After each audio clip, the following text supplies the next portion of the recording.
Good afternoon, everybody, and welcome to episode 101, the 101st episode of TGIK. Last week, if you haven't checked it out, definitely worth going back to watch that one. TGIK.io/100. It was our 100th episode, and we kind of celebrated by getting everybody together. It was super fun to follow. It was super fun to do.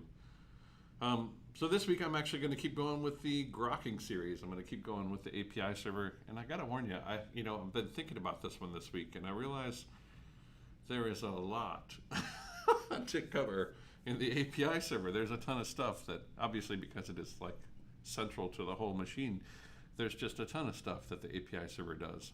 And last week, or the last episode that I did in the Grokking series, I basically got into authentication and authorization, but I didn't get completely through it. And so I think this week I'm going to spend a little bit more time on it by hitting on the RBAC stuff and kind of talking about some of the capabilities and features there, and then we'll probably dig into a little bit more of the admission control and kind of stuff like that. So we're going to talk about the built-in ones and those sorts of things. So let's see how everybody is doing here.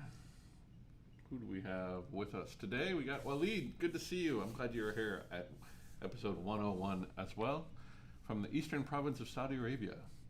And we have Lamadi, good Lamadi, and he is with us every Friday. He's like one of our actually everybody here so far is our longtime listeners, and that's awesome.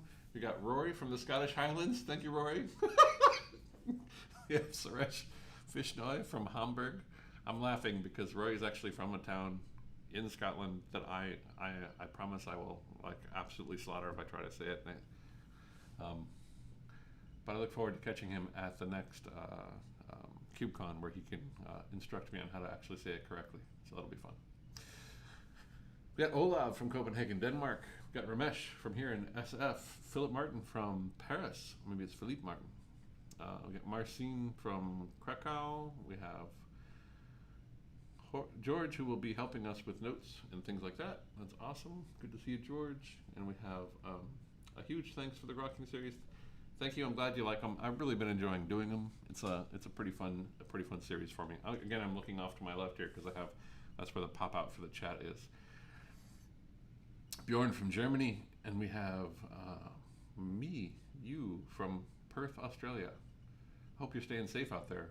I know that it's been a lot of fires and a lot of smoke and a lot of everything. I'm not sure if that's true for Perth. I mean, I know it's a big continent, but there's been a lot of fires. So stay safe out there in Australia. We got Alexander from Paris, and Steve, my friend Steve, who just put up an incredible new article that I should have copied into this. Maybe he did. George copied in here. Boop, boop, boop, boop, boop. Nope. Okay, so Steve, if you would provide me a link in the notes for the article that you just wrote about header manipulation and things like that around Contour, I would love to link that article here. So if you can put that in the notes, I will be happy to cover it. It's the one that Steve Sloka just put up on Contour. It was really good. What else we got? Joy from Richmond. We got Tiga from Dublin, and the Master Private from the Netherlands. That's a great name, the Master Private. Mikhail from, hello everyone. Hello Mikhail, how's it going? We got Mode from India, and we got some love for me from NYC. I got a lot of love in NYC. It's a beautiful city.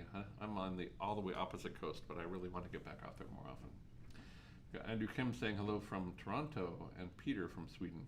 So hey everybody, good to see you all again. Such a global audience. It's always such an amazing thing. So let's jump into it here.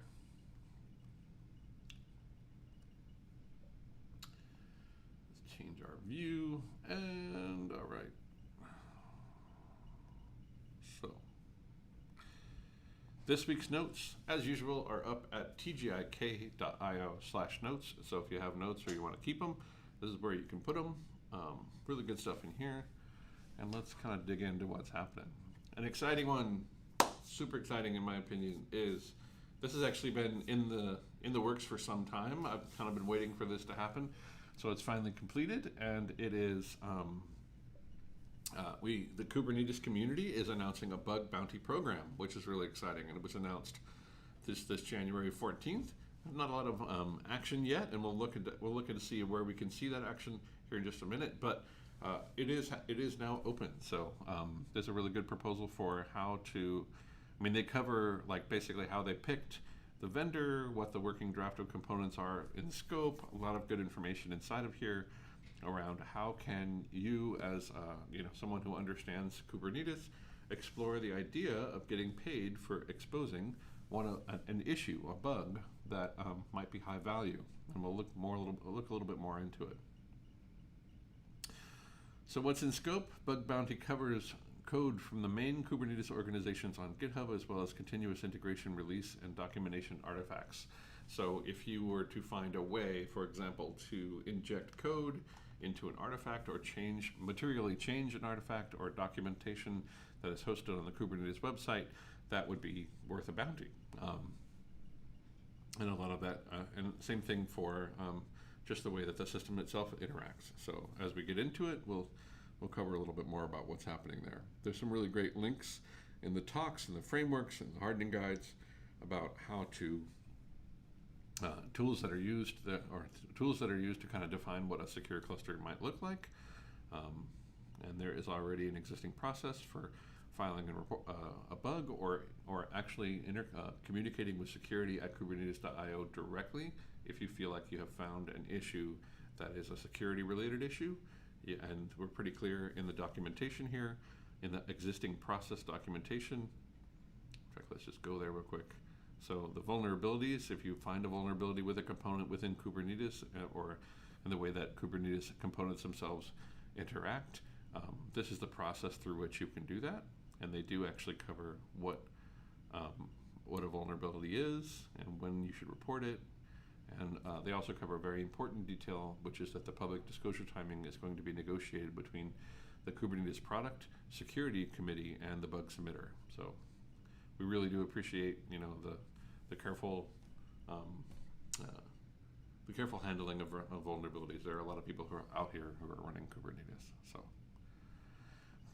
the next thing I wanted to show you is the HackerOne website. If you go to hackerone.com/Kubernetes, this is where you would go. I think I just clicked off of it somehow. Okay, there we go. So this is where you would go if you actually wanted to participate in this bug bounty. This is where you would submit the report, and they actually cover the policy stuff right in here around like what the program rules are, what the rewards are. And we can see that some of those rewards are actually pretty awesome. I mean, like tier 1 vulnerability on core Kubernetes, and it's determined to be critical. That's 10K in your pocket, So keep your eye out. If you see behavior that doesn't look quite right, or things that aren't working the way you expect, or some of the assumptions around those sorts of things. I mean, that's actually kind of like how Darren Shepard identified a security concern earlier this year.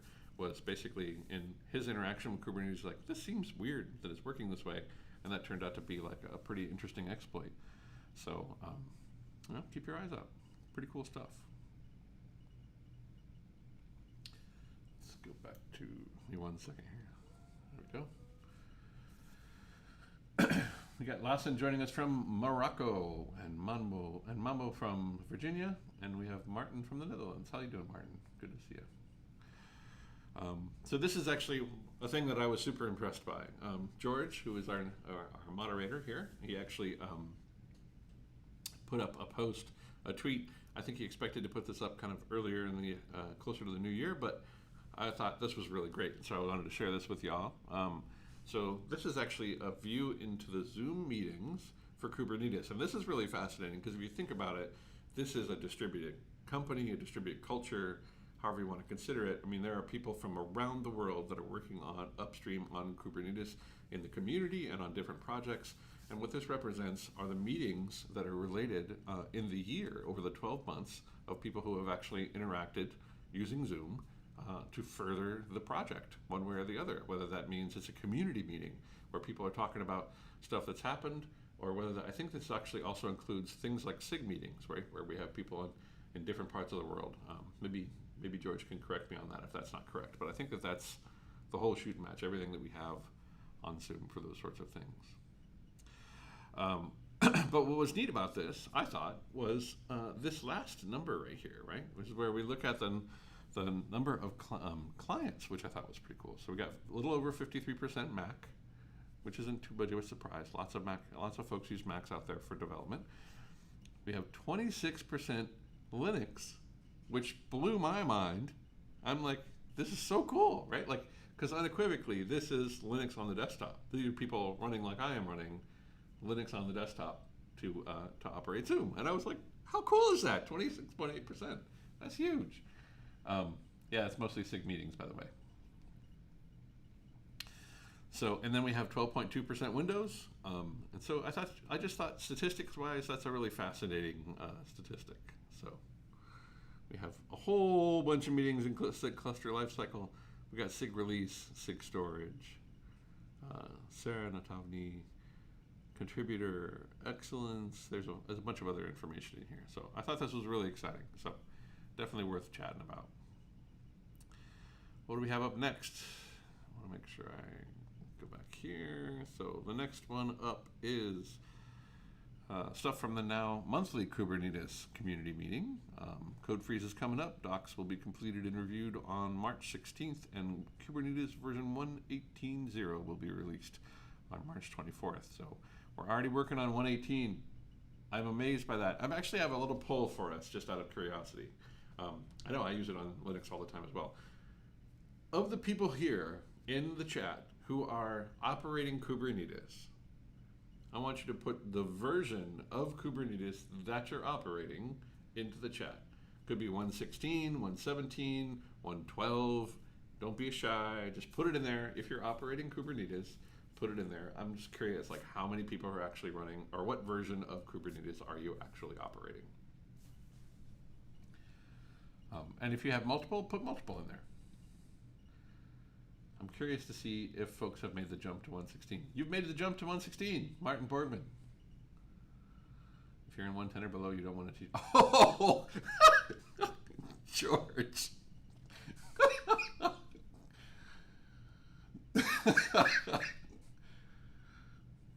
Home 1.17 because of kind, probably. 1.13 work. 1.14. Go, Andrew. 1.18 alpha dirty. I love it. Keeping it real. That's true, actually. EKS is kind of stuck at 1.14 for now. Home Lab 1.17. Nice. Fascinating. So we got a few 1.16s and above. Not a lot of them. Yeah, I mean, I'm still expecting there to be more of a big push into 1.16, kind of similar to the way it was around the 1.12 time frame when we switched etcd versions from etcd version 2 to etcd version 3. That was a big jump, and I remember that was, I can't remember what version that was, but off the top of my head, but yeah, like that was a pretty big jump because it meant basically replacing your clusters with that new version. And so I think 1.16, when we see a wider adoption of it, that's going to be a little more work, and we've talked about why that is. Basically, APIs being deprecated, problems, and the concern around that. So I think that's going to be tricky. That's true, actually. I think. Yep. That's is that like GA or is that in preview still? I can't really remember. Waleed, is OCP 4.3 GA now? I remember seeing an article about it earlier. We have This Week in Kubernetes Development. For more information around timelines and things like this, I check out This Week in Kubernetes Development every week. It's really good. It's worth subscribing to. If you're interested in the code base, I thought so. Yeah, it's coming right up. Yeah. If you're interested in what's happening with the code base, I feel like we've talked about this before. I know that I've shown you this website, and if I haven't, here it is again. If you go to LWCD.info, you can actually follow along here. And this will cover things like the patch releases that are coming. So it's really good kind of operational information for people who are using it. There are also they'll have a featured PR or a couple featured PRs that are really good to kind of like keep track of. And then they'll have this idea of other merges. This is a website that you can contribute to. So if you're following some particular issue that is important to you, feel free to throw it in here. I mean, like there, you can absolutely open an issue, and they have some really good ways to actually interact. Like you can put in a pull request or issue at the LWKD GitHub repo linked here at the bottom. But there's lots of really good stuff here, right? So kube proxy, IP tables, no mode now supports dual stack. That was worked on by Valerie. We talked about that last week. KubeADM supports auto retry for image pools in case you have a flaky upstream connection, which means you're going to have other problems later. But that's a different problem.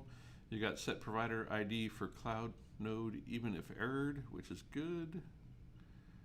You have the volume binder stuff. Like there's a number of different. Last seen seconds is now a metric. Is going to go in the case pod event stream goes away. Yeah, so this one is actually, Plague is a really interesting topic that we could spend time on just talking about Plague, but basically what it's doing is it's a pod lifecycle event generator, and it's checking to see if the containers that are supposed to be running on this particular kubelet are still running. And the only way that it has to do that, or the way that it does that, is by interacting with your container runtime and understanding, hey, everything's still running. And if for some reason your container runtime is like clammed up, like it's not saying anything, then Plague has to make an assumption one way or the other. And one of the assumptions that Plague can make if the CRI is not returning information is that the world is dead, so evict everything. And that can be kind of a rough one. Prevent pods from inaccurately remaining on ready, but there's lots of interesting other merges in here to check out. And they also have some feature gates that are being removed, and there's some, this is a good it's a periodical of note, I'll say. Next up, we have CrossPlane.io. Why am I here? Let's go back to the notes. CrossPlane.io has turned version .6. So their blog here talking about version .6, enabling application delivery platforms on the road to production readiness. After recently turning 1 year old, CrossPlane project is excited to have closed out 2019 by going to version 1.0.6. So CrossPlane is actually a really interesting tool because its goal is to actually enable you to route traffic kind of at a higher level than the cluster. So if you go to CrossPlane's website, they're basically trying to be the open source multi-cloud control plane. And they want to enable you to kind of like manage cloud native applications and infrastructure across environments, clusters, and regions and clouds. And so that's all pretty exciting. And that's out there. And they're now at version 0.6, so that's super exciting. What else do we got here? Header and host rewrite in Contour. This is the one that I was talking about. So this is Steve Slocum. He used to work with me on the field engineering team and has moved into development primarily now, and so he's working pretty heavily on Contour. Contour, if you're not already familiar, is an Ingress controller that we developed at Heptio in conjunction with a couple of customers that we worked with. And this Ingress controller is backed by Envoy, and the Contour piece is basically the control plane for all of it. So Contour is an incredible Ingress controller, provides a lot of capability, and this article is talking about some of the newer capability, the ability to rewrite header and host, the ability to manipulate headers, which is super exciting. And if that's a thing that you're looking to do with an Ingress controller, now you can actually do those things. So that's pretty exciting. Some of the other stuff that's actually happened in Contour recently is also pretty interesting. So Ingress route deprecation. Since the release of Contour 1.0, HTTP proxy has become the successor of Ingress route going forward, and one struggle for our users. So we're talking about the way that we're going to do a deprecation of a field or a kind into a different value. And they talk about future plans. So lots of exciting stuff happening here. So definitely check that article out if Contour is an Ingress controller that might work for you, or if you're interested in knowing more about what's happening. We got an article from Michael Hausenblaus talking about Kubernetes on Raspberry Pis. Michael also operates the Kubernetes.security.info, I think, page, which talks about a lot of the secure stuff that you can do inside of Kubernetes. So this is a good one if you're interested in kind of exploring Kubernetes on Raspberry Pis. I actually just saw a really interesting article on, but I'm not going to look it up right now because that will take too much time. There was a really interesting article on using Docker to emulate ARM, so you could actually, bring up a Kubernetes on Pi cluster using Docker containers, which is wild to me. But apparently people are doing that, and I was like, so you can actually play with ARMs without actually having it. So that's pretty cool. So in the chat, we've got a few other people. OCP is out by the end of the month. Lamati's saying, does anybody happen to know why EKS lags so much? You know, I think it's actually as you define more and more of the of a heavy integration between the features that you're supporting and like especially if you're moving the control plane off onto your own equipment, when you're thinking about that upgrade path, it's a bit more work to actually make sure that it's vetted and supportable moving forward. Yeah, that's kind of Rory is hinting at the same thing I'm kind of hinting at, right? So like. Depending on depending on what the offering is, there might be more work that they have to do to kind of get it to a place where they can actually support it, and then get it out there. I agree that 114 is a dated release. So if you're interested in that, definitely check this out. It's pretty cool. They basically talk through like what you need to go buy, what you can do to actually set up a Kubernetes on ARM cluster. Next up, we have designing and building. Oh, this is an article by another one of my coworkers, Mr. Dan Finneran, who is in the UK. He wrote this article. I think he's been working on this for some time. And I remember him commenting something like, you know, sat down to write a small article and then ended up with a huge article. So if bare metal Kubernetes is your particular flavor, definitely check this out. Dan's thoughts are pretty well put down here, and I think I agree with a lot of them. And I do actually totally chuckle every time somebody writes a bare metal article on Kubernetes. But yeah, definitely check that one out. Really good article on some of the concerns and some of the ways that operating Kubernetes on bare metal is a little different. We have Cueball from Apps Code. My friend Tamal, his company, has actually released a new version of Cueball. It's now version 0.3. There's been a lot of change.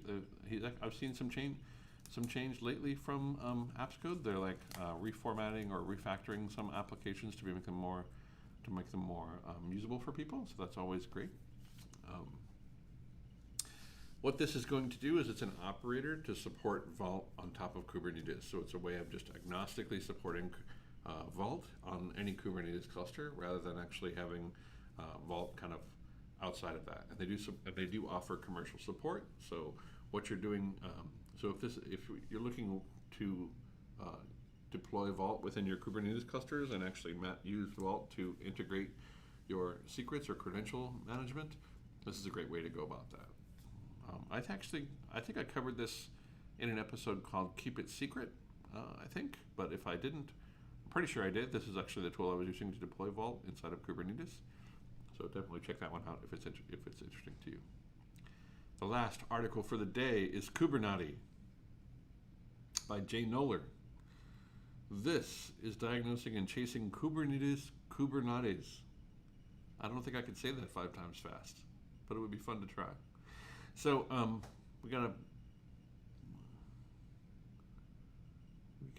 introduction.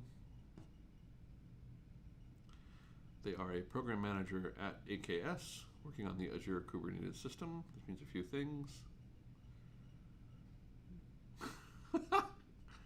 Pretty good article so far. Technical introduction. Root cause and knows failures. So basically looking for a way to unhook. Like there's plague popping up for us already. Quotas leading to failures. So basically highlighting some of the ways that, I guess, I heard this term recently that made me kind of chuckle. This is highlighting some of the many foot guns that Kubernetes provides you and some ways to actually handle them. So, good stuff. Keeping up appear to be dropping. 40, yeah, that is interesting. So 40 are at 116 and 7 for 117. Yeah, that makes sense. Good statistic. Thank you, Roy. All right. Those are all of our articles. The news in Kubernetes. That took 24 minutes. I got to get that down, I think. But there's so much fun. There's so much fun stuff that happens every week that I want to talk about. So it is what it is. Where are we? What tools do you use to proactively find issues in your or find issues? You mean things that are broken? Or do you mean like Are you looking, like, if I'm going to go looking for trouble, like what tools do I use? So typically, if I'm going to go looking for trouble, I start with an end-to-end test.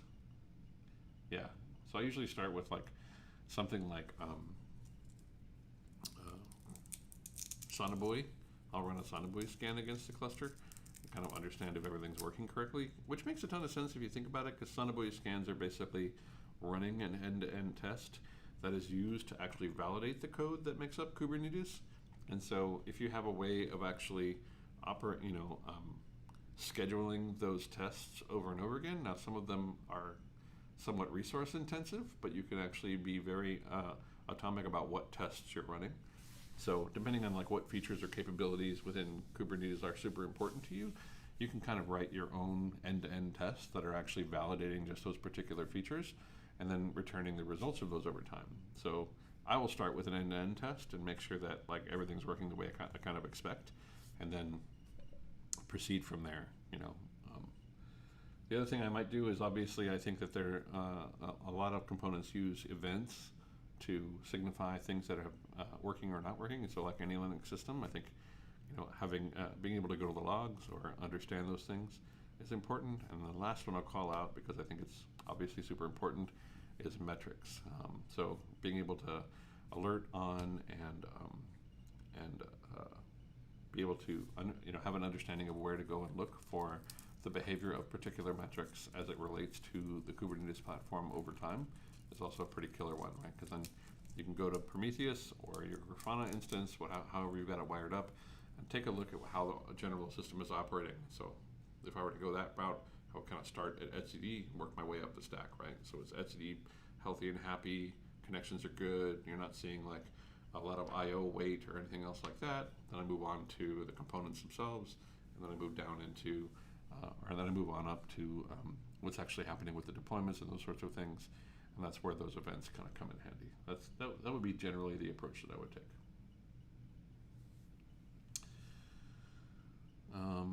So we have done so many things. So as I said before, there's just so much to cover. So much to cover. So I think that we covered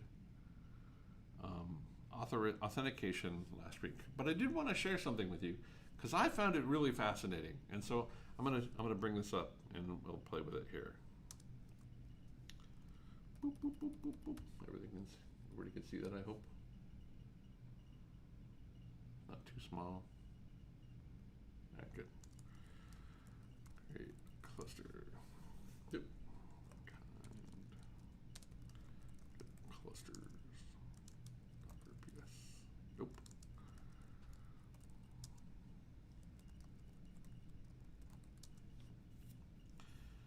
I'm just going to bring up a generic single node cluster because we're going to be playing with authentication and those sorts of things. We're going to be playing with the API server, those sorts of bits. So we're not going to really be like beating up on multiple nodes per se. So this should actually start up pretty quickly.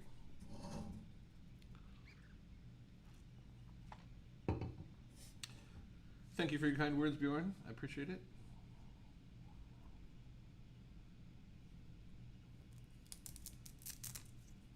All right, so kubectl create as a test. Create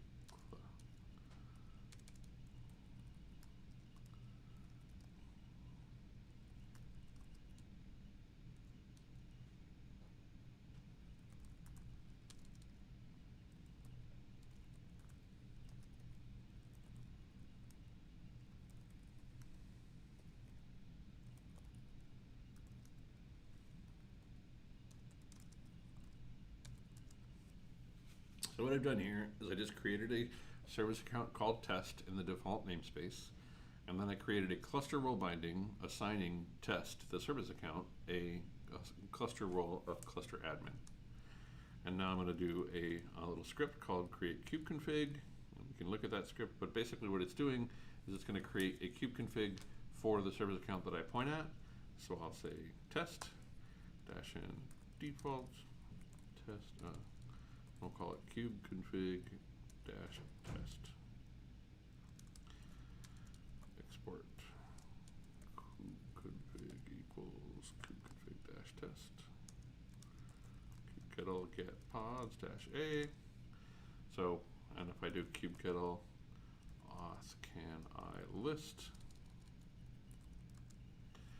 we can see that we are a cluster admin. We have full access to everything under the sun inside of this cluster, which is exciting. But that's one of the things I wanted to show you. Now, there is another thing I wanted to show you, which is interesting, and I didn't, it kind of tripped me up over the weekend. I was working with a friend on trying to understand the permissions that different service accounts have, and I was trying to figure out a way to actually test that. And so, I know that you can pass to kubectl the token argument.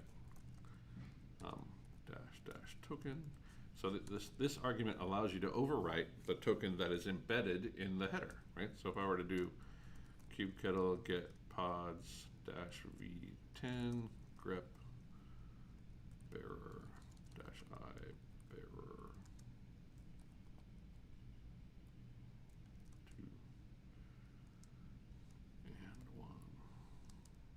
So what I'm doing here is I'm basically running a kubectl command, a kubectl get pods, and I'm running it very verbose, and I'm grepping for the bearer token. And this is interesting because if you do that at the verbose mode, then what you're getting from kubectl is what the curl command was to issue this particular get, right? So we can see that we're doing xget. We can see we're appending a authorization bearer token, which represents the token that is known inside of my kubeconfig.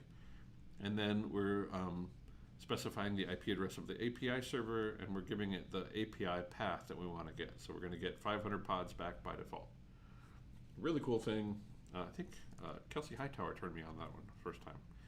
So this shows us that how the token authentication is working, right?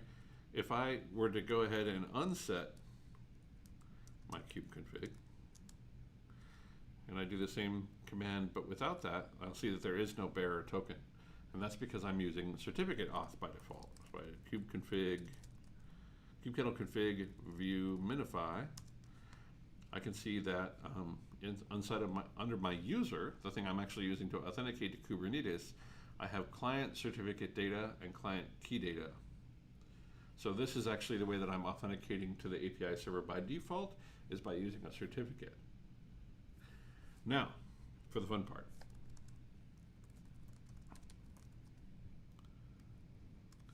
Kubectl get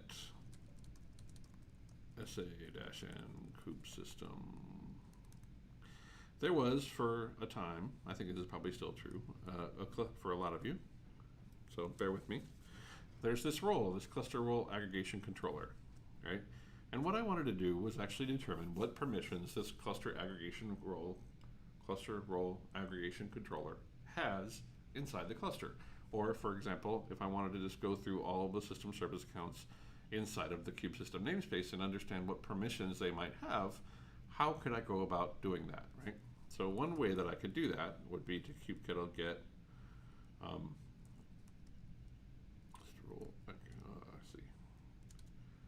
sa-n kube system. If I look at the cluster role aggregation controller, I do describe, I can see the token that is being used, that has been assigned to that role, that cluster role, that controller, sorry, is actually held inside of a secret that is named cluster role aggregation controller token random 6-character thing in the back, right? So if I do kubectl describe secret -n kube system, and I look for that secret, then the result of that command will show me the token that is being used currently by that controller. So let's say I wanted to actually understand what permissions that controller had that were different than my controllers, right? So if I were to go ahead and do the same thing I did before, I'm now using a token. I'm using the kubeconfig test token, so that's how I'm going to authenticate by default, right? And we can see that because if I do my grep for bearer, I can see that I'm passing a bearer token, which is good. But now I want to pass this other bearer token, a different bearer token, right? The token that is actually being used by the cluster aggregation controller. So in this case, token, I have to do it before the argument, sorry.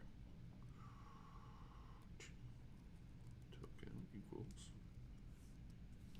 and then I'm just going to override the token that's being used with my new token. So let's do kubectl auth, Control A.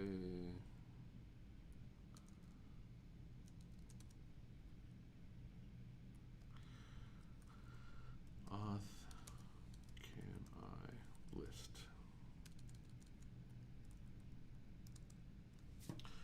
And we can see that the permissions that this controller has are very different than my permissions, right? If I let's do that, and then we'll do. Let's see. I want to grep for not blank. Let's be. So there's that output, and then let's look at kubectl auth can I dash list grep -v. We can see the permissions are very different, so the override works. Now here was the thing that really melted my brain this weekend, because I was trying to show this to a friend, and we were trying to like validate the permissions and stuff. And the thing that got me was that if you're using certificate auth, let's just go ahead and unset our export, right? And now if I do my kubectl auth and I grep for that bearer token, there's no token being set. And so if I set one, right, this is kind of wild, -v10 grep for -I bearer, spell it correctly. Oh, get pods.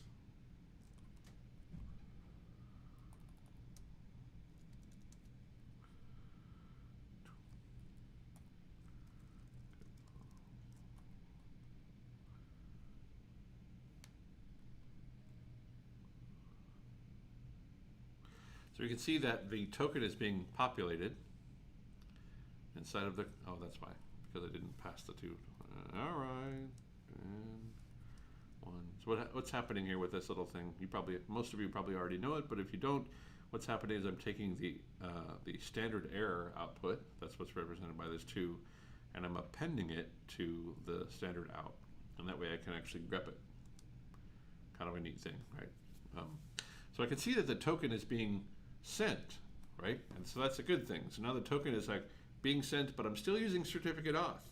So now here's the part that really confused me.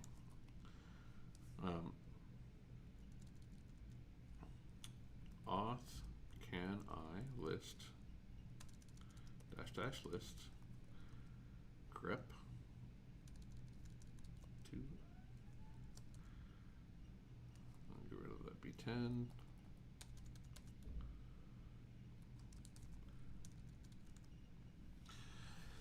And we can see that the output of this is very different than the output of what the actual service account can do, which is what threw me. And the reason this is happening, it took me a minute to figure this out. And this is actually to do with authentication, so I feel good we're covering it. The reason this is happening is because when you use certificate authentication, it happens really early in the process, right? Because you're actually negotiating that with the API server at a TLS layer, at a connection layer, right? So when you actually authenticate to the API server, you say, here's my client certificate. And you're actually encrypting that traffic back and forth using that client certificate and the server certificate that the API server has. And in that exchange, that's where your authentication happens. So even if I embed a token at that point, it would be ignored because I am already authenticated. And that was the part that really tripped me up. So because I'm already authenticated with the certificate, I can embed any token I want and it will be completely ignored because I authenticated with a certificate. Now, one way to work around that, of course, is to authenticate with a token, which is what I'm doing here with the export, right? So now if I do kubectl get or config view, we can see that I'm providing a token to authenticate. And now that I'm using a token to authenticate, I can override that token by passing the token argument. So that was kind of mind-boggling to me, but I wanted to share that with you. I thought that was pretty neat. Yeah. It was a trip. Anyway, so that was one thing that kind of beat me up this weekend. So, all right. One thing I do want to point out, though, is if you do grab that that aggregation controller, I think might have been Rory actually that told me this originally, was that for a while this particular cluster role was just using an admin permission, a cluster admin permission. It wasn't actually breaking it down to the escalate verb. It was actually allowing anything within any resource. And that means that if I were able to impersonate this cluster role, and this is true of anything below 116 if I remember correctly, then I have cluster admin across the whole cluster. So be careful that your users don't have read on secrets inside of the cube admin or inside of the cube system namespace, because if they do, they could easily escalate their privilege. This has been fixed as of 116, but that's just something to know. Some interesting stuff out there. All right. Let's dig a little bit more into RBAC, which I think will be kind of a fun discussion. Whoop. Okay, hold on. Just messed up my screen here. There we go. All right, so 3, 2, docs, RBAC. Really? Are you taking me for a ride? What does that mean? Oh, I see.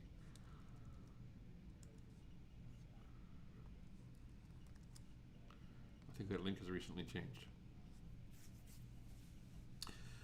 So I want to talk about some of the ways that things authenticate unauthorized. And we talked about this a little bit in the last episode. We talked about how the node authenticates, and we talked about some of the ways that we can limit the node to actually resources that are only known about by that node. And if you go back to episode 99, I think it was, you can actually dig into that detail a little bit more there. But what I wanted to talk about now is kind of the ABAC and the RBAC stuff. And so on the ABAC stuff, I'm just going to talk about it. I believe it will be removed from, so it's, actually, maybe I'm speaking out of turn here. I don't know that it'll be ever removed per se because it's attribute based. But this was actually one of the early authorization methods of that Kubernetes had for effectively isolating or having a policy that would allow you to determine what particular user or particular accounts could do. And it was a rough one because it was a little hard to understand and it was difficult to work with, and there's lots of other things. If you're interested in digging into more about ABAC, I definitely recommend checking it out. But like some of the permissions that you could actually set. So you can set a user named Alice, and here's the attribute that you can do, and there are ways that you can determine that attribute from the certificate and other things like that. RBAC was introduced really early, yeah. But that's out there now. So not a lot of folks, in fact, as far as I know, I can't think of a single current distribution of Kubernetes that uses ABAC. I want to say there isn't one, but I've been surprised before. But RBAC is the way that we have now. And RBAC is actually where we get things like kind of the model for cluster roles and cluster role bindings, and, role bindings, all of that good stuff. And so I kind of want to walk through that, and I want to also talk about some of the features that RBAC provides and its capabilities. So, yeah, it looks like upgrading from 1.5, that was the change that required a pretty big change. So, RBAC authorization. Let's talk a little bit more about here, right? So, I'm just going to kind of cover what's happening, and then we're going to play with it. So role and cluster role. The way to think about these, or to put them in your head, a role can be constrained to a namespace. A cluster role is made available cluster-wide. And the role itself is really just a grouping of rules, right? It's a grouping of rules that describe what you can do and to what resource. But when you're defining a role, you can only define that role as it's constrained to a namespace. But you can define a cluster role even with the very same definition across the entire cluster. Now, what falls out of this is if you define a role within a namespace, you can only use it within that namespace. You can't reuse it in another namespace. It can only ever be, you can only ever be bound to service accounts and entities within that, with regard to that namespace. It can't be bound to any entity. It can't be bound outside of that.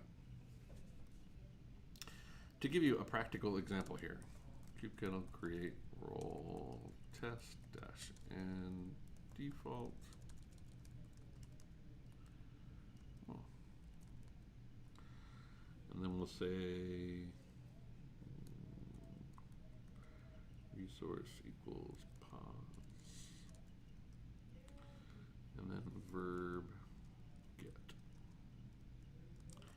So I just created this cluster role. I just created a role, and if I do kubectl get roles, I can see that role has been defined. Kubectl get role test -o, or let's just describe that role. And what that role is doing is it's allowing me to do a thing that's like just basically get pods. But this role is defined within this namespace. So if I were to do -n kube system, for example, there would be no role called test. Now, why would you want to be able to define a role within a namespace? Anybody have any ideas? I can only think of a single use case where this is actually super important. What do you got for me, folks? You got any ideas for me? Why would I want to define a role inside of a namespace?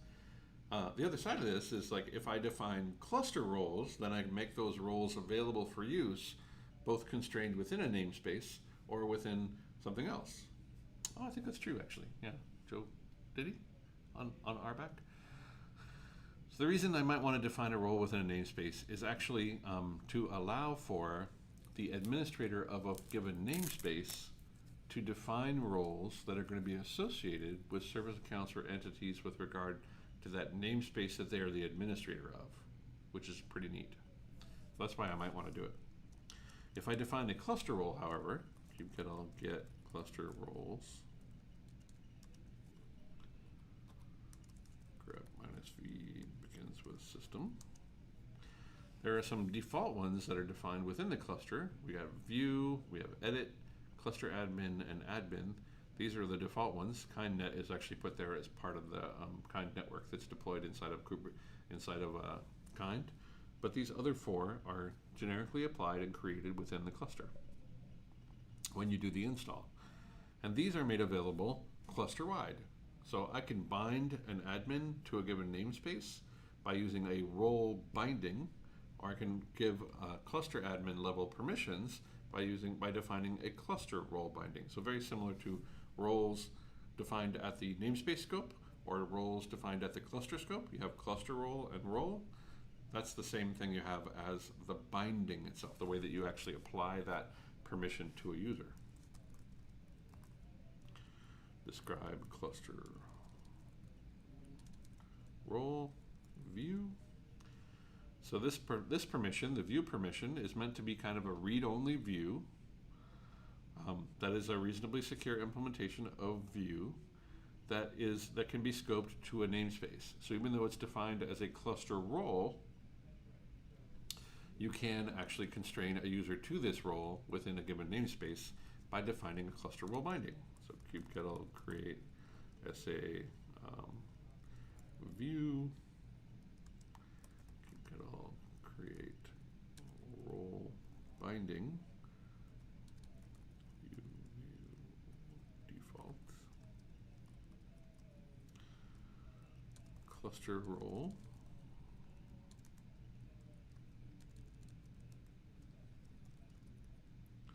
Service account. Default view.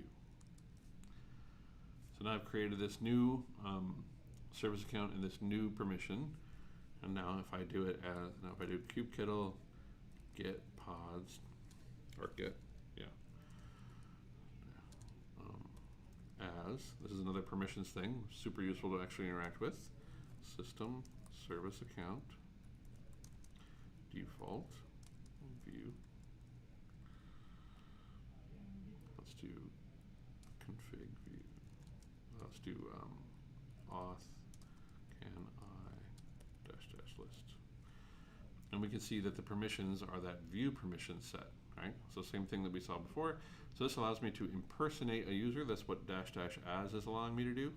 So I can impersonate a service account and interact with the cluster. So kubectl auth can I list as this particular view user. I can see what permissions they have. The last thing I want to talk about from the RBAC perspective, so we talked about roles and cluster roles. We talked about role bindings, which are constrained to a namespace, and cluster role bindings, which are cluster-wide. The last thing I wanted to point out here was the aggregate stuff, and that's actually kind of wild. So let's look at that real quick. So kubectl describe, actually get dash n.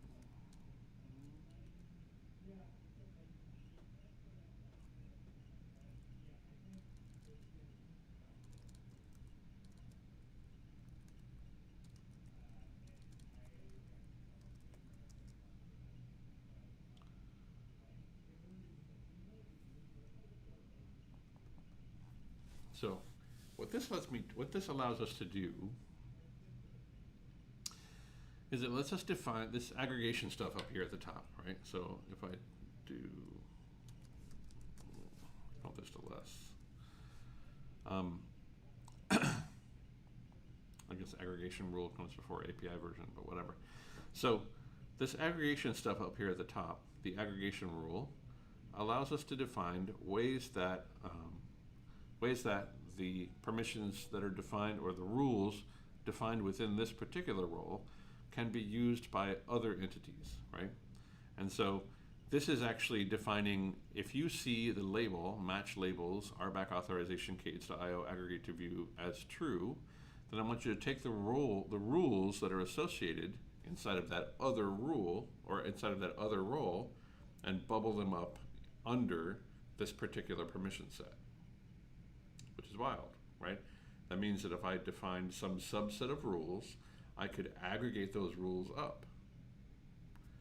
So if there are any entities that have this particular annotation set to true, then they are helping define what resources, verbs, rules, and such are actually going to be effective for this particular cluster role. And further, we see this, right? This label value here, where we specify effectively kind of the implementation on the other side of that, right? So this particular cluster role is allowing its permissions to bubble up into edit. So because this is configured in this way, that would allow us to ensure that when the edit role is defined, any rules, like the ones defined in this role are bubbled up to the edit role. So this actually allows us to, and we can do this not just with the edit role and those sorts of things, we can actually also obviously take this abstraction a bit further, right? So if you're defining particular subsets of permissions and you've broken them up in ways that make sense for your organization, you can use aggregation as well. So that's the last piece that I wanted to talk about. And then from the code perspective, I do want to show this, which is cades.io.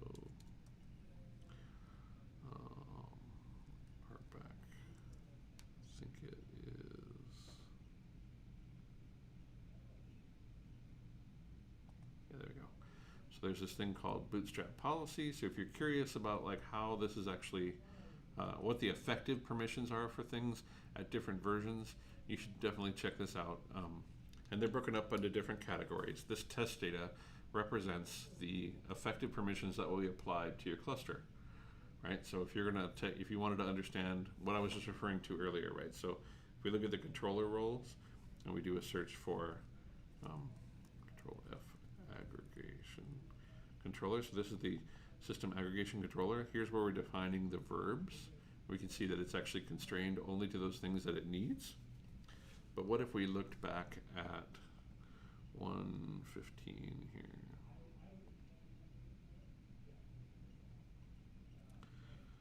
We do a Control F, aggregation controller. So there is the difference, right? So in 115, the permission set for the system controller cluster role aggregation controller was defined here as all stars. So complete permission over everything. Whereas in the more recent versions, since the patch, this has been constrained only to those permissions that the role actually requires to do its job. All right. RBAC. Only that. Is there anything else I want to talk about from the RBAC perspective? Obviously, RBAC is pretty pervasive. It provides a lot of capability. The only other thing I would like to point out is this other tool called Audit to RBAC, which I think Joe covered, and if he didn't, he probably will have. This is a thing written by Liggett, Jordan Liggett, who works at Google now. Really great guy, like truly an awesome individual. So this tool basically allows you to do a thing where you can audit using the Kubernetes audit capability the permissions that a particular entity uses, and then build an RBAC policy based on them, which is actually pretty neat. So definitely check that out if that's something you're interested in. Let's get on to it here. So we beat that up a little bit. Now let's look at admission control. Pop that open. So admission controllers, and we're going to talk about kind of the generic admission controllers that are out there. And then we'll probably dig into a little bit more about some of the stuff that we're going to come to. But before, just to kind of frame the discussion, I want to talk a little bit about kind of where, this is a little bit of a history lesson on the Kubernetes side of things, right? So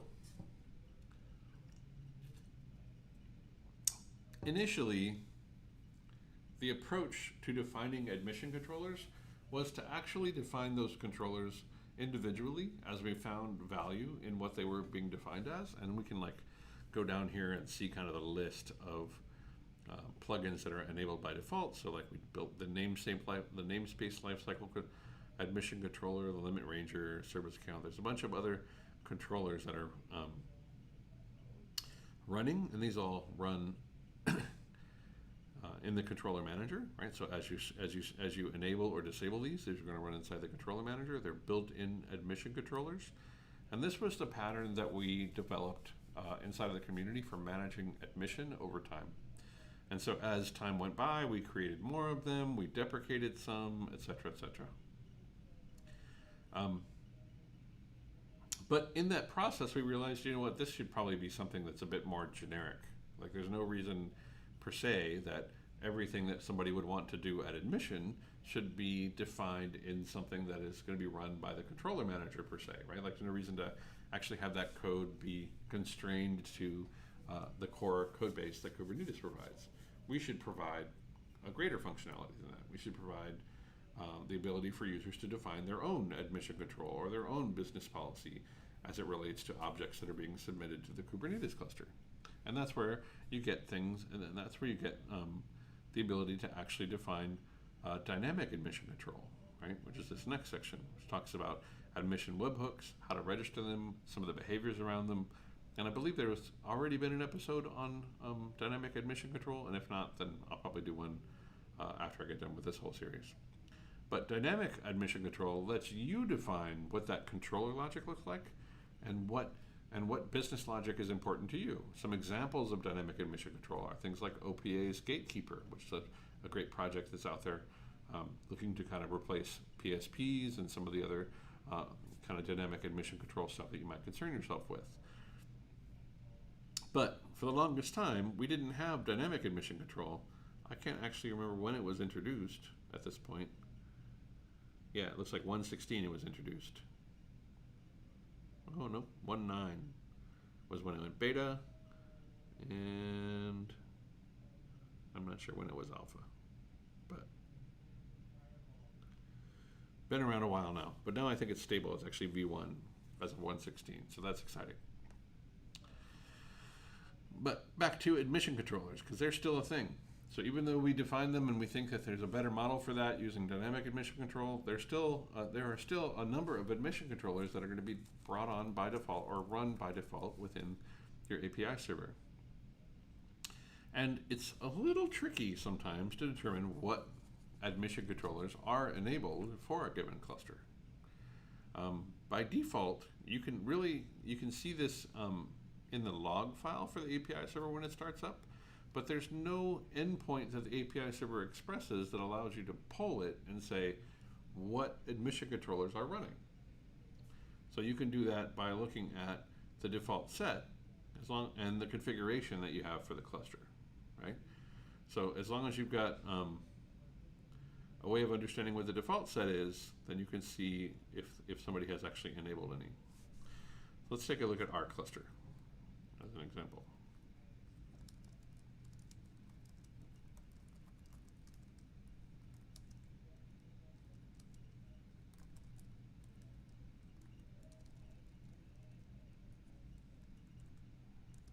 Here's my KubeADM configuration for the cluster.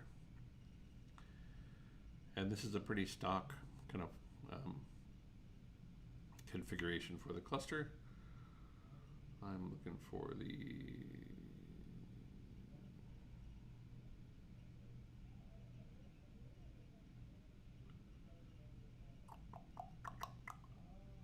I thought we were running node restriction. That's a surprise.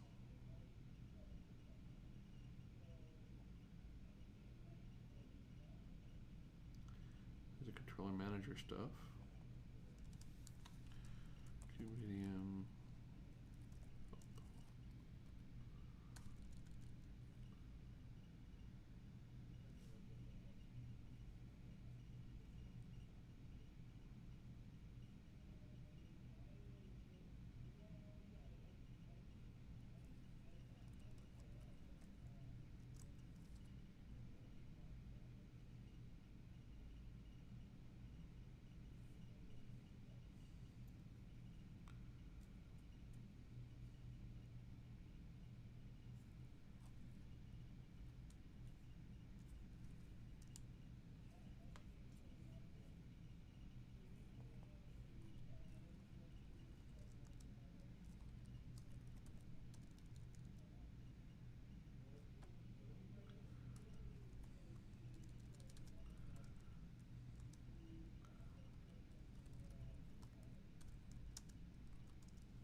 What I'm looking for here is the way that I thought that we were by default enabling the node authentication. Oh, that's not in here. Maybe that's on by default now. Okay. But there was a way that we were actually enabling the node authentication authorizer, but I don't see that here. Node authentication restriction. And we can also check the API server. Let's take a look at that. Cat.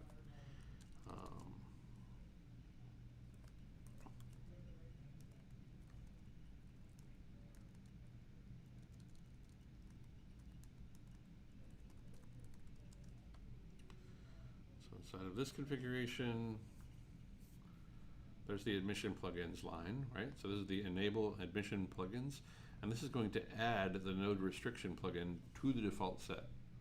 If you wanted to remove one of the default admission control plugins, you would have to use the disable admission plugins field, right? But by default, this is a thank you. That's what I was looking for.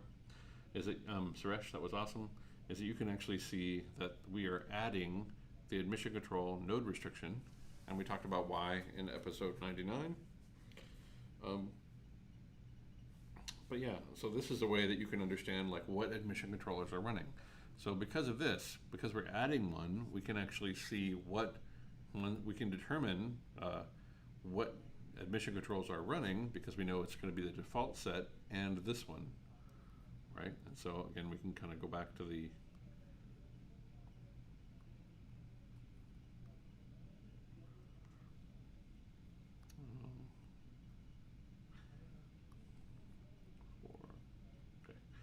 we can go back to, where did it go? Okay, it's weird.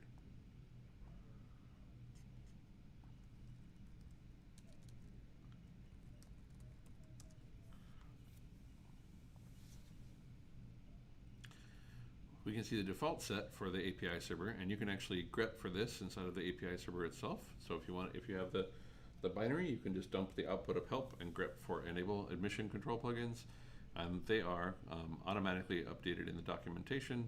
So these are the default set. We can see which ones are there, and we can also determine, based on the enable configuration flag, which ones we're adding to it. So node restriction isn't on by default. We had to actually add that piece, and Kubedium handles that kind of transparently under the covers. And they are going to be in the log of the API server. I missed maybe some minutes, but that's a very interesting, but it's a very, okay, so. Let's go back, oh, this is where I put it. Okay, so that is the admission control piece. Why isn't this working? Oh.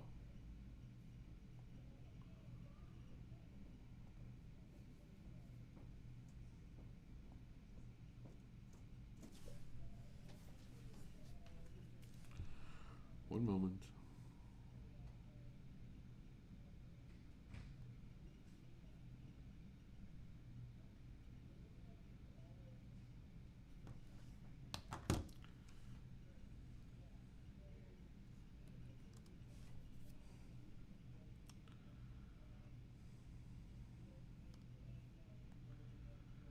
So we talked about admission control, and we talked about built-ins. Some of the other admission controllers that are important are things like pod security policies. There was a recent episode on pod security policies. I'm not going to look into it today, but we do cover like what's happening there. The next thing I want to get into, I think, is, so it's right now it's 2 o'clock. So I think we're still doing okay on time. Next thing I want to get into is exploring the API and like understanding how we can go about this, right? And so the next thing we're going to talk about is like the API server itself, like how do we actually see these things, how can we interact with that API, and then we can kind of start playing with the stuff from that perspective. So let's jump into that next. So the first thing I want to show you is actually kind of the way that I expect it's a useful way to interact with the Kubernetes API structure, and it's called kubectl explain. You've heard me say it a million times. You'll probably hear me say it a million more.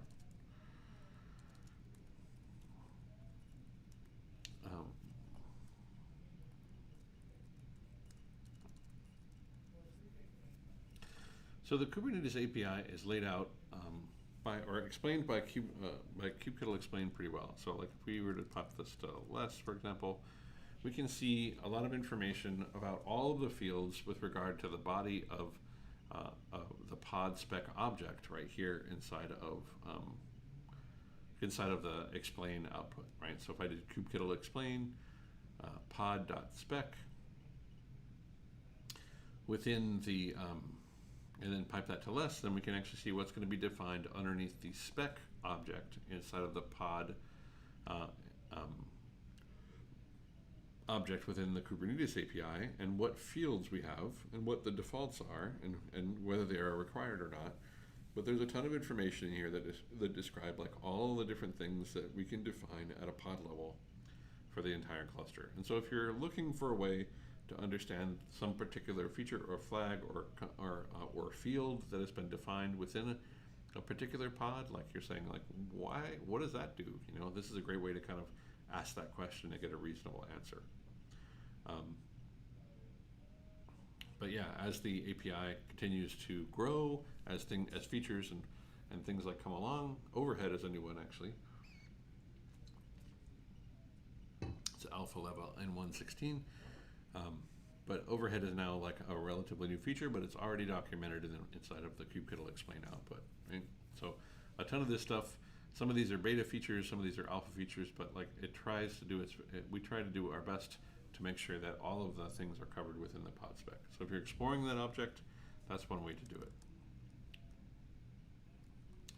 And if we looked at just pod, for example, we'd be able to see the entire context, right? So we're expecting to see pod, it's going to be version v1. We're going to see the API version defined, and this is going to be v1 as defined up at the top. We're going to see the kind is obviously a pod, and then we have our metadata, our spec, and our status fields, and we explain what those things are. The ones that you're going to be concerned with are going to be metadata and spec. This is where you populate the information about a particular pod. If we took a look at one, kubectl get pods, kubectl run it test image bash.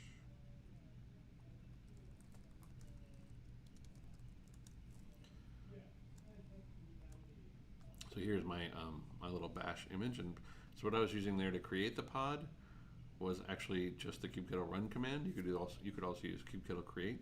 And it's allowing me to kind of cheat. I don't have to populate every field in the spec.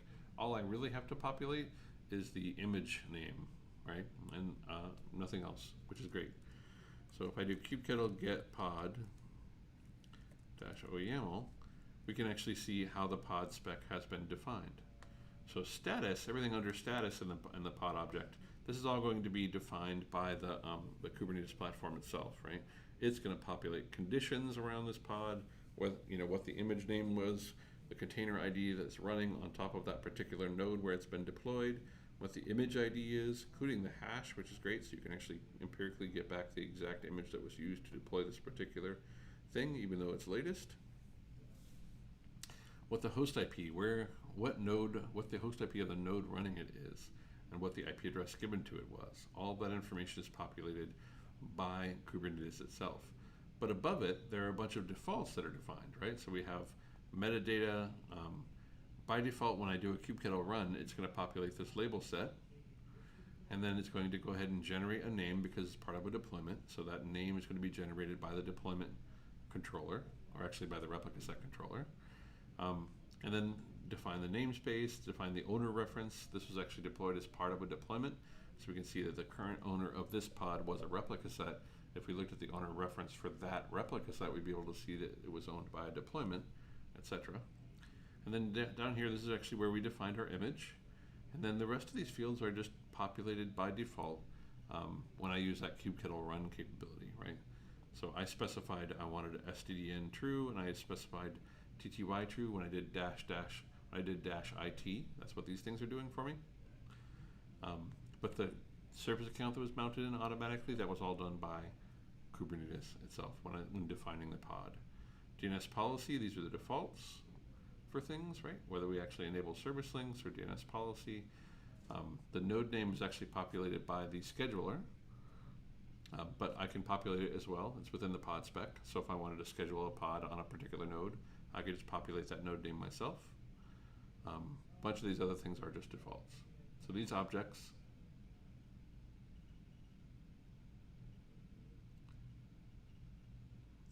Jimmy is telling us about a micro framework to get started quickly with admission control. I didn't know about this one. GitHub.com elithrar admission control. I'm curious about that. Let's go take a look at that guy.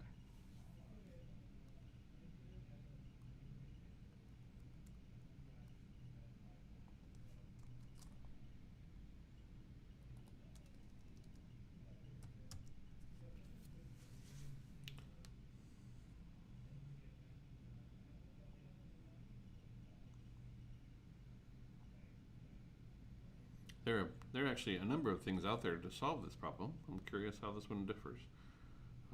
Some of the other ones that are out there are KubeBuilder. The operator, the KubeBuilder supports the ability to define things like admission control as well. Broken them up across the different webhooks. So you have a validating and a mutating. Neat.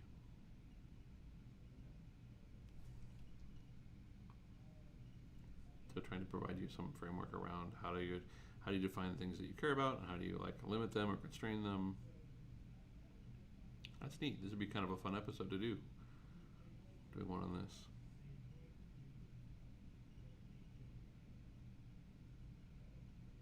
So if you're interested in playing with admission control, this is kind of an interesting project to do that.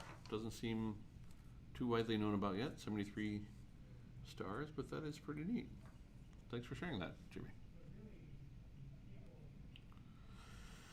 So your objects, so obviously the API can be defined this way, but there's other tools that we have at our disposal to interact with the API. So let's take a look at those, right? So if we do kubectl, remember that as long as we can authenticate to the cluster, right?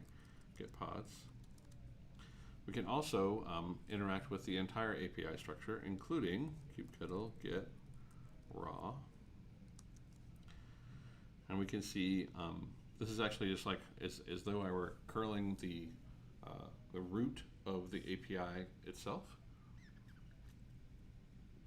And we can see what's defined there. We can see there's an API path, an API v1 path, and then we have a grouping of things called APIs, which lays out the entire, the rest of the structure for the API stuff. So you'll notice some of these make sense, right? You have RBAC authorization, you have policy, you have node, you have node.kh.io, you have a bunch of other information that are kind of defined at that layer. But what I wanted to point out in this output is actually OpenAPI v2, which is the OpenAPI spec for the entire cluster. I'm going to show it to you, and then I'll actually show you another way to actually interact with it, which will be kind of neat. So kubectl get raw.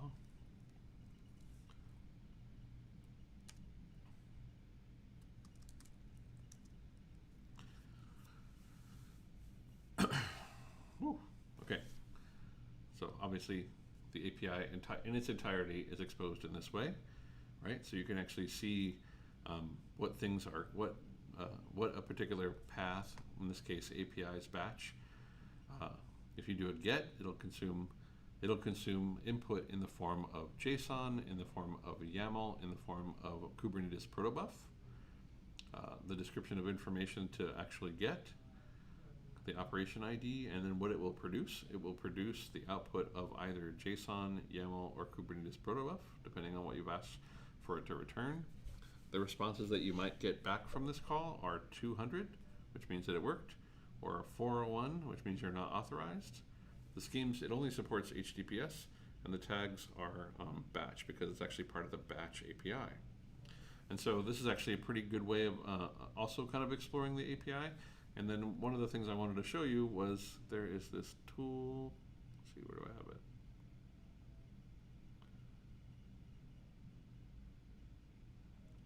There are plugins for,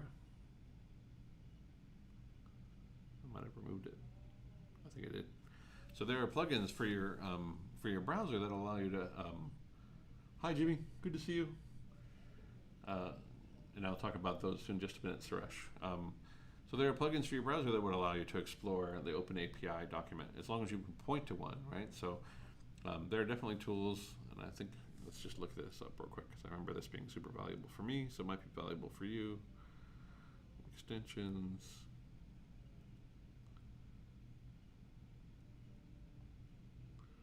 Postman's a good one.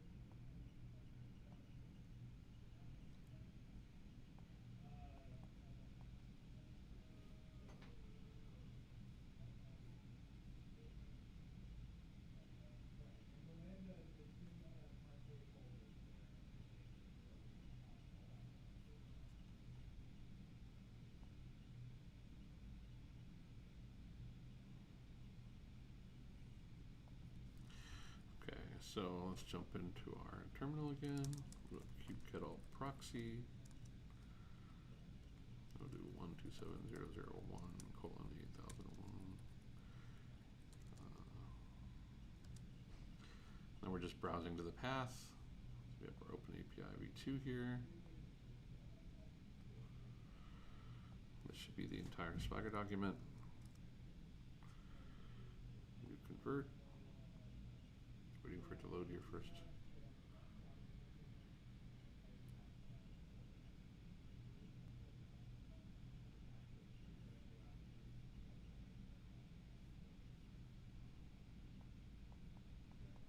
It's not working.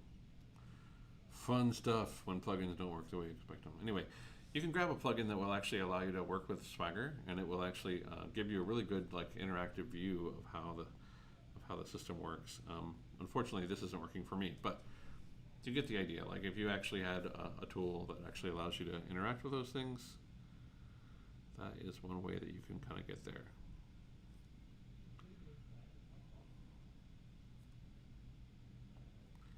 I think we can actually, let's try Postman.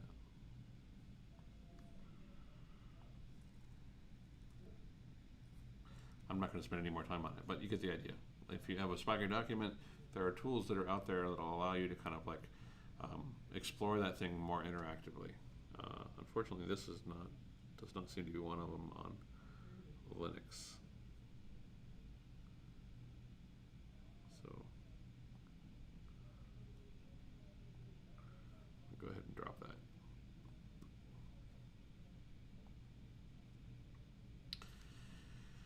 Anyway, so that is another way to explore the API, which is pretty neat. And you can interact with that API from that perspective. But there's some other things I wanted to show you real quick. So let's do, if you're trying to understand how the API works because you want to program it, there's some really great tools, very similar to the one that I showed you earlier with the curl command, right? So if I were to do get pods -watch -v10 grep -I curl, sorry, 2 greater than and 1. So, for example, this is a API call that is usable. I could actually do this with curl now, right? So if we did that directly, we'd be able to see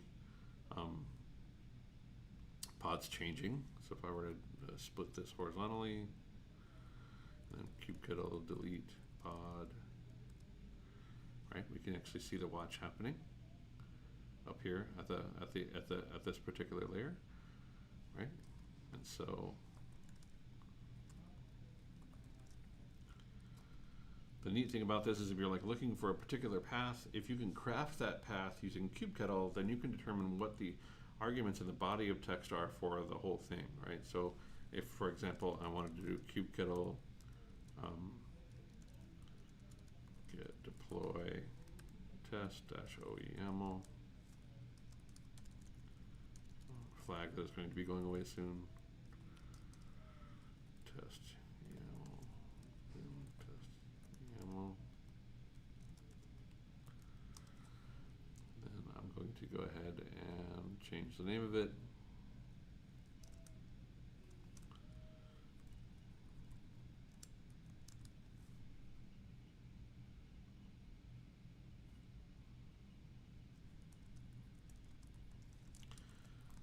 Kubectl apply -f test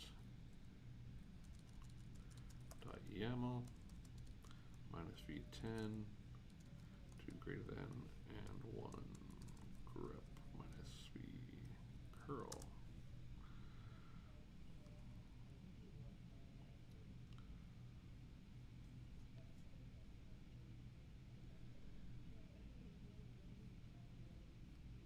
We're seeing wire protocol stuff, which is a little deeper than I wanted to go.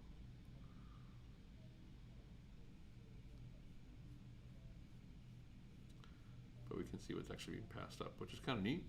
But let me switch up here.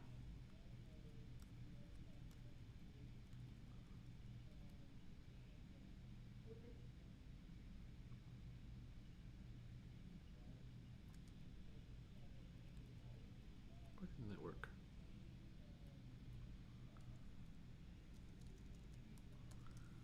C10, true greater than N1. Oh, I'm dumb. All right. So in this case, we can see what's being passed up, right? So we have the bearer token. This is a get.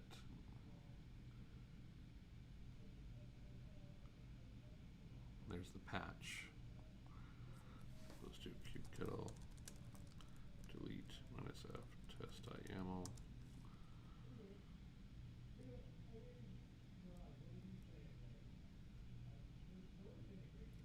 And there's the post. And I think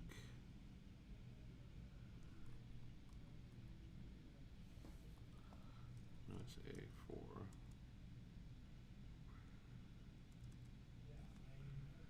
There is a place where we define the body of the thing we're sending with patch.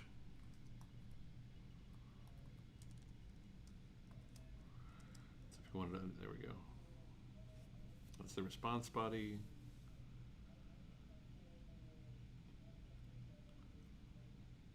Request body. That's from the, let's just do a search for that. So if you're looking to understand like what's actually happening from the request body perspective, you can also look for that.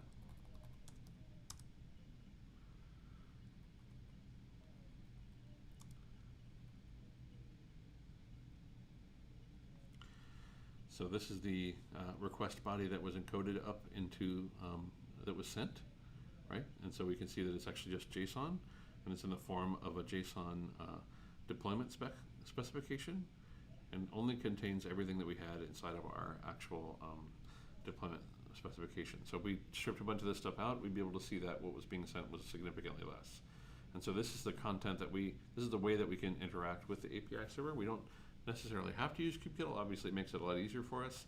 And there are actually a number of other tools out there that help us kind of explore that API, leveraging Go, Python, a bunch of other tools out there. But fundamentally, what I want you to take away from this particular exercise is that when you're interacting with the API server and you're submitting a thing that will be done, like kubectl apply, kubectl create, kubectl delete, you're basically just making a RESTful API call, and you're going to interact with that API server and populate and either give a verb like delete or patch or post or put or get or any of the other verbs that actually allow us to interact with the API server, and then pass as arguments things like the body of text, right? So for example, in this case, the entire deployment specification that we're going to deploy, right? You're going to pass those things as the body of the content that we're going to interact with. So when we think about like why YAML or why JSON, that's one last point that I want to make about that, right? When we think about why these things, what these things allow us to do is provide kind of a structured text that allows us to define those fields that are necessary for particular, for these particular objects. In this case, a deployment object, right? This just gives us a way to define those fields that are necessary to define what we want, declaratively what we want the cluster to do with this information, right? Like what are the fields that we need? What is the image that we're going to use? What is the pull policy? All of these particular pieces of information, YAML and JSON and those sorts of structures just allow us to kind of define those things, so that when we pass them up to the API server can consume that object and do something with it. Postman has a desktop client. I know, I think I have it installed somewhere, but it's not working. I just put it up. Okay, let's get back to one more thing here. Now, this is actually a very good point, Suresh, and I want to point this out because it kind of bit me earlier also, right? So if I do kubectl API resources, kubectl API resources is a neat tool. Let's see, namespace. What this allows us to do is see those resources that are namespaced or globally available, and you can see the name of them. And the neat thing about kubectl API resources is that it will actually enumerate all the things, not just the ones that are core to the cluster, but if you add a CRD or something like that, you're going to be able to see those resources that are defined by CRDs inside of the API resources. And so if you have the ability to see API resources, you're able to enumerate all of the things that can be defined within the cluster. If we had defined another, if we had defined an operator that had, you know, MySQL databases or whatever as an object, we'd be able to see the output here, which is actually pretty neat. kubectl, and then if we look at kubectl API versions, this is the other one that's neat, is that we can actually see the versions of things that are registered. Now this is what bit me earlier. You can see that there are two batches, right? There's batch v1 and batch v1 beta 1. And also I want to point out that kubectl API resources, as I pointed out before, right, these things are going to be defined with regard to your cluster. So anything you have defined within your cluster, you're going to see them here. Anything that's any CRD that's been registered, anything else like that, this output will be tailored to your cluster. It's not going to be generic, reading off the API spec that Kubernetes comes with. It's actually interacting with your API server and returning values from it. Last thing I want to say about that. So one of the things that bit me recently was I was trying to remember what the version was for cron jobs. Kubectl explain. This is what I should have done, not what I did. And up here at the top, I can see the version for cron job that's defined within this particular cluster is batch v1 beta 1. Once it graduates, you'll see the value of this inside of kubectl explain change to batch v1 but it hasn't actually done that. So what got me was I was trying to define a cron job, and I defined it as batch v1 because I thought, oh, it's probably stable by now, and it did not match.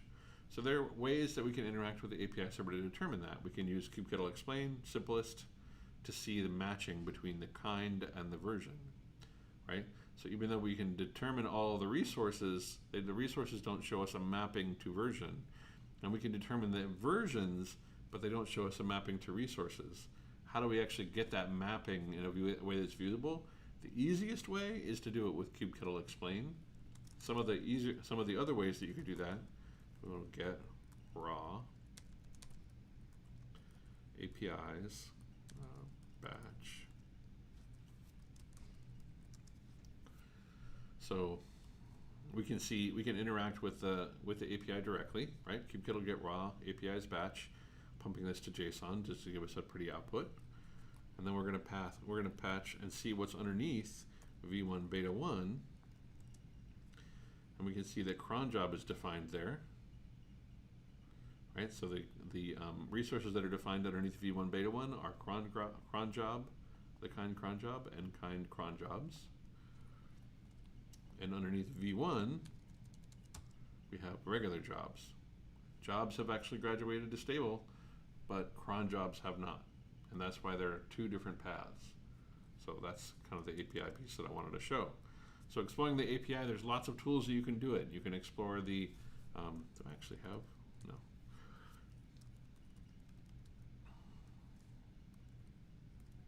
I do. I thought I did. Proxy.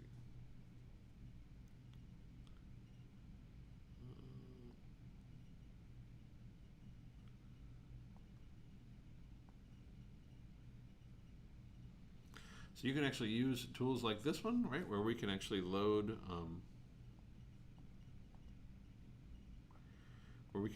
the import from link 001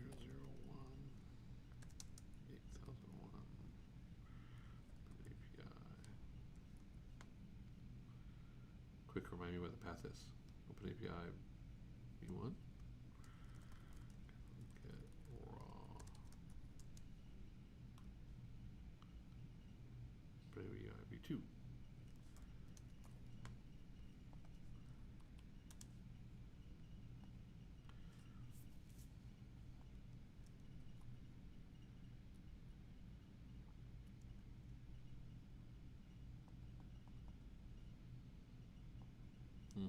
Oh, it's not working.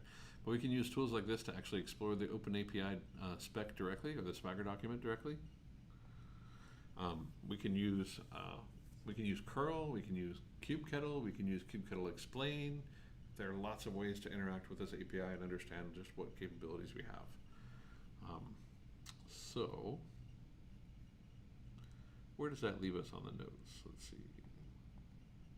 I must have overwritten notes. TGIK.io/notes.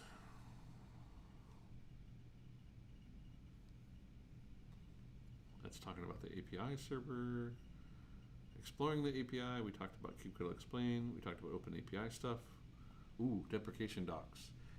We've also talked about different fields, v1 beta 1, v1, the fact that things have moved around within the API. We used to have an extensions path that is no longer available after 1.16, but it used to exist.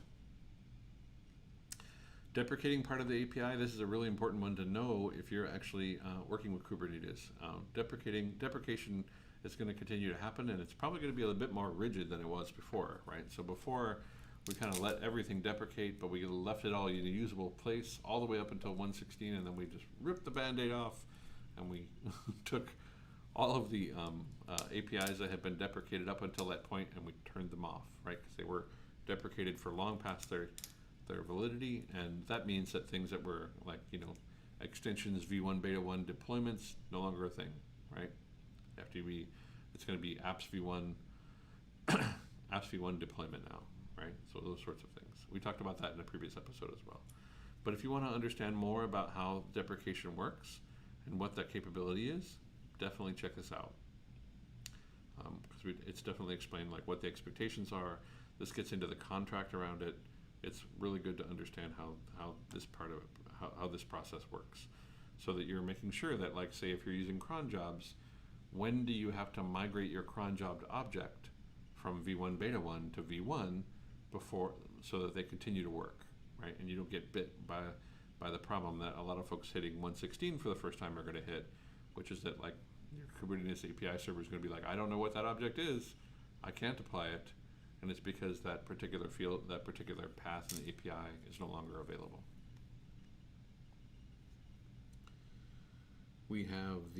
So we talked about deprecation. Feel free to check out that link. It's an important one. I think that it's critical to understanding. We have the API constructs. This is a great page for digging into the API. We talked a little bit about some of this stuff in this episode. Feel free to explore more. One of the big ones that I didn't talk about was that even though there's a resource type defined at the global level, there are also specific resources that are defined within a namespace level, right? So if you wanted to understand like what pods are actually deployed within the cluster at this level, we can actually pull up this layer. So pretty neat stuff. Just to make sure that's really clear, right? So if we go, let's go back to our API again. So 127.0.0.1 8001 API v1. So here we can see the definition of those resources that are defined, right? So we can see that there is pods and those sorts of things. Inside of here we can see config map. It takes these verbs. This is the short name for it, CM. We can see those sorts of things that are defined here, right? So if I go in here and I do pods, this is a global view of pods. It's going to show me all of the pods in the cluster in this output. But what if I wanted to see a namespaced view of pods, right? I only want to see the namespaces. I only want to see the pods that are inside of the default namespace. Right? Then I can limit the output of that by filtering at the namespaces path, right? This is all in that Kubernetes API documentation. So how those things are represented both in a namespace view and a global view, it's all going to be interacting with the API itself. You have your watch bookmarks, the ability to actually watch things. You have the ability now to limit things. This is a relatively recent ability. So you can actually You can make sure that like a big list view is only going to show you like a certain number, and then you can actually, if you're interacting it from an API perspective, you can see what the encoded token, continue token is, and then just provide that encoded to continue token to see the next batch. So if you had thousands of pods and you were interacting with it using the curl or one of the frameworks like Python or Go or one of those things, you're not going to sit behind and wait for everything to respond. You're going to get chunked view now by default, which is a good thing. It's really helpful for things like dashboards, for example. Receiving views as tables, so you can specify a kind table. Alternate representations of resources.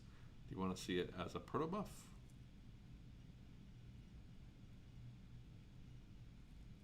Lots of good information in here. So definitely check this out. They also talk about server-side apply, which is a 116 thing, definitely worth exploring. Server-side apply gives us the ability to move a lot of the logic that was in the apply capability of the kubectl client up to the server side. So now when you're deploying, when you're creating things using an API, there used to be a lot of magic that we did inside of kubectl on the client side to manipulate resources in such a way that they would just work the way that you would expect it. And what server-side apply means is that we're moving a lot of that magic up to the server side, so that you're no longer like required to kind of define that magic yourself. This was actually one of the biggest challenges, was that like a framework that was making use of deployments or objects like that. Sometimes for a while, when you defined it, when you would define a thing, the kubectl client would actually make a bunch of assumptions about what needed to be in there, and it would go ahead and populate those things at the client side before actually submitting it to the API server. And obviously you can see there's a real challenge there, because now anybody else who's going to interact with the API server directly is expecting those things to continue to work, but they don't know that for those things to continue to work, they have to actually implement that magic themselves now, which is the problem. So server-side apply cleans that up quite a lot, which is good. Resource versions we talked about.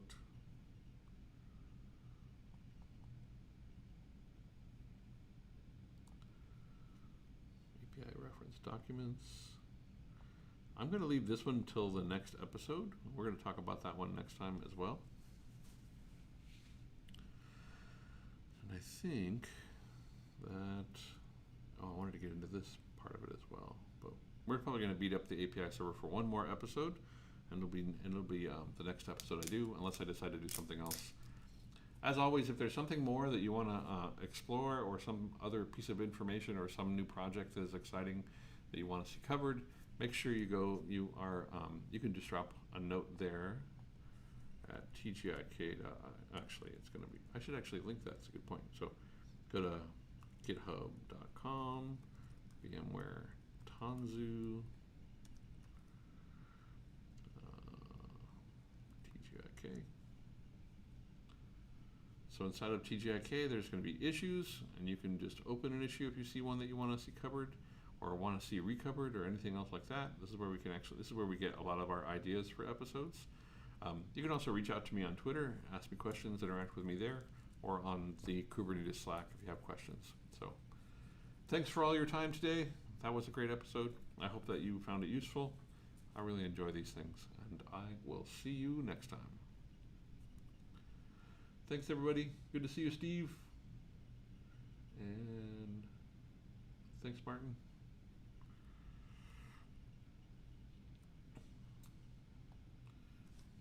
See y'all next time.